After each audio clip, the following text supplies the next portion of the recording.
নিয়ে কে করেছিল? ওই ইন্দুর কুষ্টিয়াতে ঈদের জামাতে আমি তখন চিফ হুইপ, আমার এমপি গোলাম কিবরিয়াকে ঈদের জামাতে এমপি প্রথম কাতারে নামাজ পড়ে তাকে গুলি করে হত্যা করলো কে? ওই ইন্দুর। মন্ত্রিসভার তথ্যমন্ত্রী খালেদা জিয়ার সম্বন্ধে বেয়াদবের মতো কথা বলে, আরে আমার বিরুদ্ধে বল, তারেকের বিরুদ্ধে বল, মুখ বড় হয়ে গেছে না? খালেদা জিয়ার বিরুদ্ধে কথা বলো। জানোস তুই খালেদা জিয়া কে? খালেদা জিয়া একজন মুক্তিযোদ্ধা। খালেদা জিয়া একজন মুক্তিযোদ্ধার স্ত্রী। খালেদা জিয়া জিয়াউর রহমানের স্ত্রী, যেই জিয়াউর রহমান বাংলাদেশের স্বাধীনতা ঘোষণা করেছে। তার সম্বন্ধে কথা বলার আগে একটু মুখ ধুয়ে কথা বলতে পারিস না? অজু তো তুই জানিস না? আমি জানি অজু তো তুই জানার কথা না, কিন্তু সাবধানে কথা বলিস।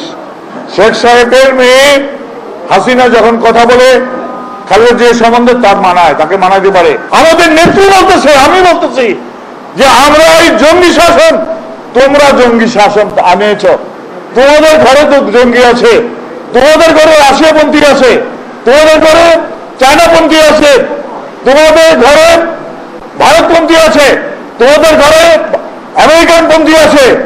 Every 2 bullets fired on the people of Bangladesh during the war of liberation, one made in China, another made in America. ঠিক কিনা? যে দুইটা গুলি আমাদের উপরে লেগেছে মুক্তিযোদ্ধাদের উপরে, একটা আমেরিকা বানাইছে আর একটা চায়না বানাইছে। সে চায়নাপন্থী তোমার মন্ত্রী না? সে ভারতপন্থী তোমার মন্ত্রী না? সেই রাশিয়াপন্থী তোমার মন্ত্রী না? সেই ইউরোপা তোমার মন্ত্রী না? সেই সুরঞ্জিতা তোমার মন্ত্রী না? ওই বিশ্ব সুন্দরী মতি এরা তোমার মন্ত্রী না? ওই অন্যান্য যারা আছে বড়ুয়া টড়ুয়া কত কিছু কমিউনিস্ট, ভারতীয় কমিউনিস্ট, তারা শুধুমাত্র এই রামপাল বিদ্যুৎ কেন্দ্র করছে এই সরকারের নিজস্ব স্বার্থে। কারণ রামপাল বিদ্যুৎ কেন্দ্র যদি ভারতের সাথে সহযোগিতা করে করা যায় তাহলে ক্ষমতায় থাকা যায়। তাদের ক্ষমতার আজকে মূল ভিত্তি হচ্ছে বিদেশ, মূল ভিত্তি হচ্ছে ভারত। ভারতের নেতৃবৃন্দ এসে বাংলাদেশে এই কথা বলে গেছে। তাদের ভিত্তি জনগণ নয়, কারণ জনগণের উপরে তাদের আর কোনো আশা নেই, ভরসা নেই। এই জনগণ হয়তো আন্দোলনে সরকারকে পরাজিত করবে, অথবা বুলেটের চেয়ে শক্তিশালী ব্যালট দিয়ে এই সরকারকে পরাজিত করবে। আজকে তারা ভয় পায় এই কথা চিন্তা করে, যদি জাতীয় বৃহত্তর ঐক্য গড়ে ওঠে তাহলে তার প্রেক্ষিত কি সেটা আবার আসবে। সেখানে গণতান্ত্রিক পরিবেশ লাগবে, সেখানে আইনের শাসনের যে ব্যত্যয় হচ্ছে সেগুলো সংশোধিত হতে হবে।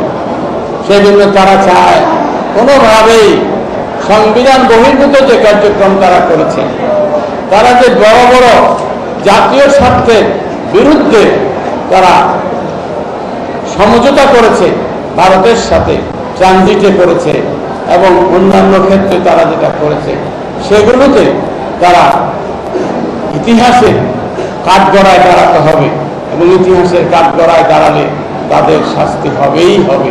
এই জঙ্গিবাদকে কাজে লাগিয়ে এখন তারা একটা লুণ্ঠন করছে বাংলাদেশকে, এবং এখানে আমাদের এখন কথা বলার কোনো সুযোগ নেই।